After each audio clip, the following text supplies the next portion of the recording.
सरस्वती नमस्तुभ्यं वरदे कामरूपिणी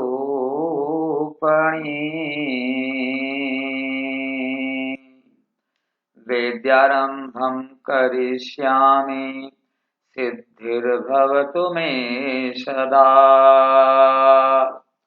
षष्ठः पाठः गृहं शून्यं सुतां विना। कन्याओं के बिना या कन्या के बिना, कन्या के बिना घर शून्य है। गृहम शून्यम सुताम विना, पुत्री के बिना या कन्या के बिना घर शून्य है। यह पाठ रुचिरा के तृतीय भाग के छठे पाठ में है और यह पाठ कन्याओं की हत्या पर रोक और उनकी शिक्षा सुनिश्चित करने की प्रेरणा हेतु निर्मित है। समाज में लड़के और लड़कियों के बीच भेदभाव की भावना आज भी समाज में यथातथ देखी जाती है, जिसे दूर किए जाने की आवश्यकता है। संवादात्मक शैली में इस बात को सरल संस्कृत में प्रस्तुत किया गया है। शालिनी गद्यांश है। शालिनी ग्रीष्मावकाशे पितृगृहम् आगच्छति, सर्वे प्रसन्न मनसा तस्याः स्वागतं कुर्वन्ति, परं तस्याः भ्रातृजाया उदासीना इव दृश्यते। शालिनी गर्मी की छुट्टियों में पिता के घर आती है। सभी खुश मन से उसका स्वागत करते हैं, किंतु उसकी भाभी उदास दिखती है। गद्यांश का द्वितीय भाग देखें। शालिनी भ्रातृजाये चिंतिता इव प्रतीयते, सर्वं कुशलं खलु।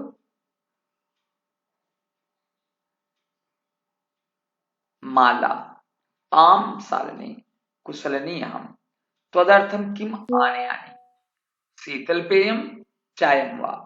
शालिनी अधुना तु किमपि न वाञ्छामि, रात्रौ सर्वैः सह भोजनमेव करिष्यामि।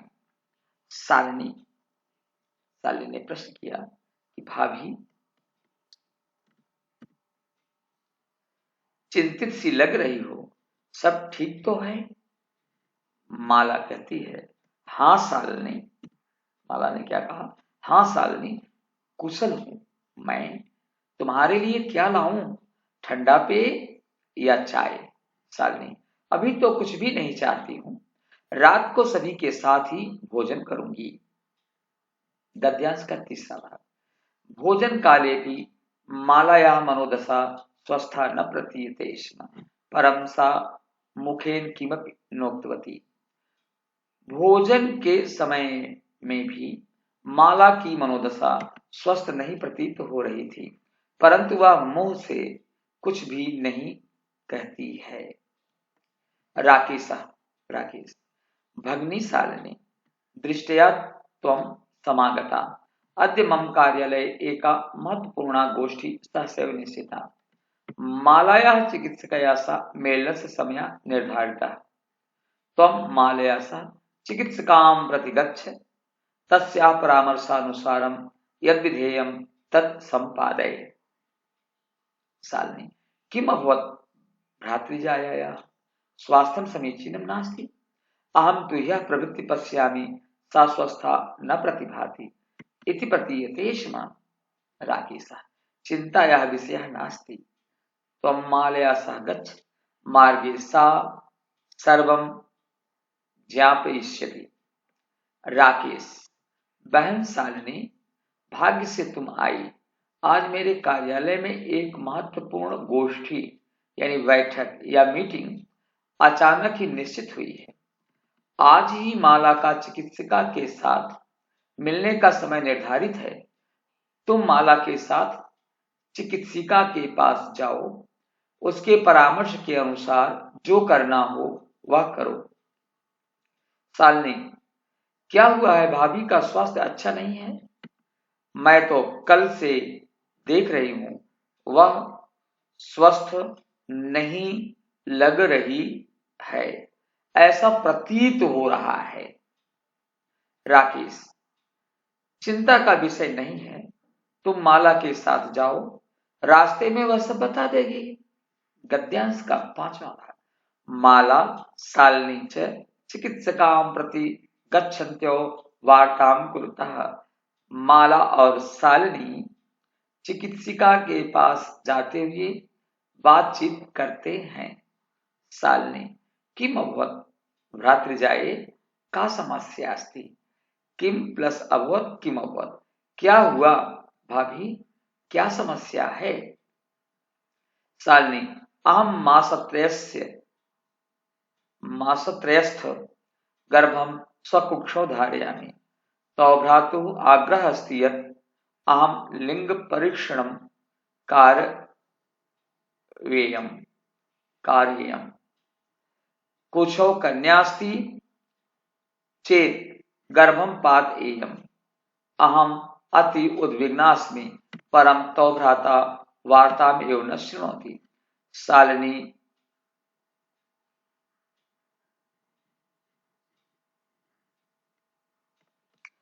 शालिनी, भ्राता एवं चिन्तयितुमपि कथं प्रभवति? शिशु कन्या अस्ति चेत् वधार्हा। शालिनी, भ्राता एवं चिन्तयितुमपि कथं प्रभवति? शिशु कन्या अस्ति चेत् वधार्हा। जघन्यं कृतमिदं त्वं विरोधं न कृतवती। सः तव शरीरे स्थितस्य शिशोः वधार्थं चिन्तयति, त्वं तूष्णीं तिष्ठसि। अधुना एव गृहं चल, नास्ति आवश्यकता लिंगपरीक्षणस्य। भ्राता यदा गृहम् आगमिष्यति अहं वार्तां करिष्ये। शालिनी, क्या हुआ है भाभी, क्या समस्या है? माला, शालिनी, मैं 3 महीने के गर्भ को अपने कोख में धारण कर रही हूँ। तुम्हारे भाई का आग्रह है कि मैं लिंग परीक्षण करवाकर कोख में अगर कन्या है तो मैं गर्भपात करवा लूं। मैं बहुत व्याकुल हूँ, पर तुम्हारे भाई बात भी नहीं सुनते हैं। शालिनी, भैया ऐसा सोच भी कैसे सकते हैं? शिशु कन्या है तो मार दी जाए, जघन्य पाप है यह। तुमने विरोध नहीं किया, वह तुम्हारे शरीर में स्थित शिशु के वध के लिए सोच रहे हैं, तुम चुप बैठी हो। अभी ही घर चलो, नहीं है आवश्यकता लिंग परीक्षण की। भैया जब घर आएंगे मैं बात करूंगी। गद्यांश का 6ठा भाग। संध्या काले भ्राता आगच्छति, हस्तपादादिकं प्रक्षाल्य वस्त्राणि च परिवर्त्य पूजागृहं गत्वा दीप प्रज्वालयति, भवानी स्तुतिं चापि करोति। तदनंतरम चायपानार्थम सर्वेपि एकत्रिताः। शाम के समय भाई आते हैं, हाथ पैर धोकर और वस्त्र बदलकर और पूजा घर में जाकर दीप जलाकर भवानी यानी माँ दुर्गा की स्तुति करता है। उसके बाद चाय पीने के लिए सभी एकत्रित होते हैं। गद्यांश का 7वां भाग। राकेश, माले त्वं चिकित्सकां प्रति गतवती आसी, किम अकथयत् सा? माला मौनमेवाश्रयति। तदेव क्रीडन्ती त्रिवर्षीया पुत्री अंबिका पितुः क्रोडे उपविशति, तस्मात् चाकलेहं च याचति। राकेशः अंबिकां लालयति, चाकलेहं प्रदाय तां क्रोडात् अवतारयति, पुनः मालां प्रति प्रश्नवाचिकां दृष्टिं क्षिपति। शालिनी एतत् सर्वं दृष्ट्वा उत्तरं ददाति। राकेश, माला तुम चिकित्सक के पास गई थी, वह क्या बोली? माला चुप रहकर ही सुनती है। उसके बाद ही खेलती हुई 3 वर्ष की पुत्री अंबिका पिता की गोद में बैठती है और उनसे चॉकलेट मांगती है। राकेश अंबिका को दुलार करता है, चॉकलेट देता है, फिर उसको गोद से उतार देता है। पुनः माला को प्रश्नवाचक निगाह से देखता है। शालिनी यह सब देखकर उत्तर देती है। गद्यांश का 8वां भाग देखें आप। शालिनी भ्राता त्वं ज्ञातुमिच्छसि तस्याः कुछ पुत्रः अस्ति पुत्री वा किमर्थम्? षड्मासानन्तरं सर्वं स्पष्टं भविष्यति। समयात् पूर्वं किमर्थम् आयासः? राकेशः भगिनी त्वं तु जानासि एव अस्माकं गृहे अंबिकापुत्री रूपेण अस्ति एव। अधुना एकस्य पुत्रस्य आवश्यकता अस्ति। तर्हि शालिनी तर्हि कुछ पुत्री अस्ति चेत् हन्तव्या। तीव्रस्वरेण हत्यायाः पापं कर्तुं प्रवृत्तोऽसि त्वं? राकेशः न हत्या तू न। शालिनी भैया तुम क्या जानना चाहते हो? उसकी कोख में बेटा है या बेटी? किस लिए? 6 महीने के बाद सब स्पष्ट हो जाएगा। समय से पहले किस लिए यह कोशिश?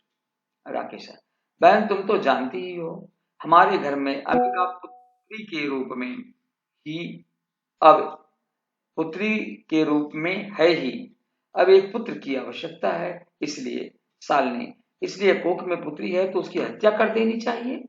ऊंचे आवाज में हत्या का पाप करने के लिए प्रवृत्त हो तुम? राकेश नहीं हत्या तो नहीं। गद्यांश का 9वां भाग। शालिनी तर्हि किमस्ति निघृणं कृत्यमिदं सर्वथा विस्मितवान् अस्माकं जनका कदापि पुत्री पुत्र्योः विभेदं न कृतवान्। सः सर्वदैव मनुस्मृते पंक्तिमिमाम् उद्धरति स्म। आत्मा वै जायते पुत्रा पुत्रेण दुहिता समा त्वमपि सायं प्रातः देवी स्तुतिं करोषि किमर्थं सृष्टे उत्पादिन्याः शक्त्याः तिरस्कारं करोषि तव मनस इयति कुत्सिता वृत्ति आगता इदं चिन्तयित्वैव अहं कुंठितास्मि तव शिक्षा वृथा। शालिनी तो क्या यह कार्य निर्दयता पूर्वक है, निंदनीय है। सब भूल गए हमारे पिताजी कभी पुत्र पुत्री में भेद नहीं किए। वह हमेशा ही मनुस्मृति की इस पंक्ति का उदाहरण देते थे। पिता की आत्मा पुत्र के रूप में जन्म लेती है और पुत्री पुत्र के समान होती है। तुम भी सुबह शाम देवी की स्तुति करते हो। सृष्टि के उत्पादन शक्ति का अनादर किस लिए करते हो? तुम्हारे मन में इतना क्रूर विचार आया यह मैं सोचकर भी शक्तिहीन हो गई हूं। तुम्हारी शिक्षा व्यर्थ गई। गद्यांश 9वां भाग। राकेशः भगिनी विरम विरम अहम स्वापराधम स्वीकरोमि लज्जिताश्चास्मि अद्य प्रभृति कदापि गरितमिदं कार्यं स्वप्नेपि न चिन्तयिष्यामि। यथैव अंबिका मम हृदयस्य संपूर्ण स्नेहस्य अधिकारिणी अस्ति तथैव आगंता शिशु अपि स्नेहाधिकारी भविष्यति। पुत्रः भवतु पुत्री वा अहम स्वगर्हित चिंतनं प्रति पश्चातापमग्नः अस्मि। अहम कथम विस्मितवान्। राकेश बहन रुको रुको मैं अपने अपराध को स्वीकार करता हूं और लज्जित भी हूं। आज से कभी भी इस तरह का निंदनीय कार्य स्वप्न में भी नहीं सोचूंगा। जिस प्रकार अंबिका मेरे हृदय की पूर्ण स्नेह की अधिकारिणी है उसी प्रकार आने वाला शिशु भी स्नेह का अधिकारी होगा चाहे पुत्र हो या पुत्री। मैं अपने गंदे या निंदनीय कार्य के प्रति पश्चाताप में मग्न हूं। मैं कैसे भूल गया। गद्यांश का 10वां भाग। यत्र नार्यस्तु पूज्यन्ते रमन्ते तत्र देवता यत्रैता न पूज्यन्ते सर्वस्तत्राफला क्रियाः। अन्वय है यत्र तु नार्यः पूज्यन्ते तत्र देवताः रमन्ते यत्र तु एताः न पूज्यन्ते तत्र सर्वा क्रियाः फला भवन्ति। जहां स्त्रियों का सम्मान होता है वहां देवता निवास करते हैं लेकिन जहां सम्मान नहीं होता है वहां सभी क्रियाएं यानी कर्म निष्फल हो जाते हैं। गद्यांश का 11वां भाग। राकेशा अथवा पितुर 10 गुणा माथेति त्वया सन्मार्गा प्रदर्शिता भगिनी कनिष्ठा पितु त्वं मम गुरु रसि। गुरु प्लस असि गुरु रसि।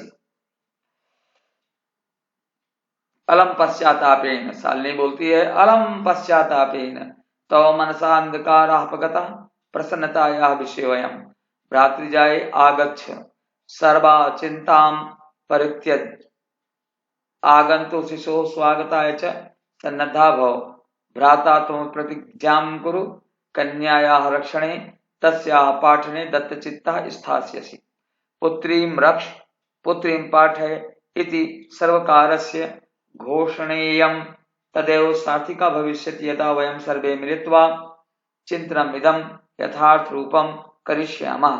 राकेश, या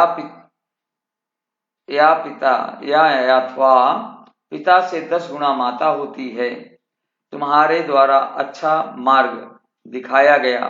बहन, तुम छोटी होते हुए भी मेरी गुरु हो। शालिनी, पश्चाताप मत करो, तुम्हारे मन का अंधकार दूर हो गया, यह प्रसन्नता का विषय है।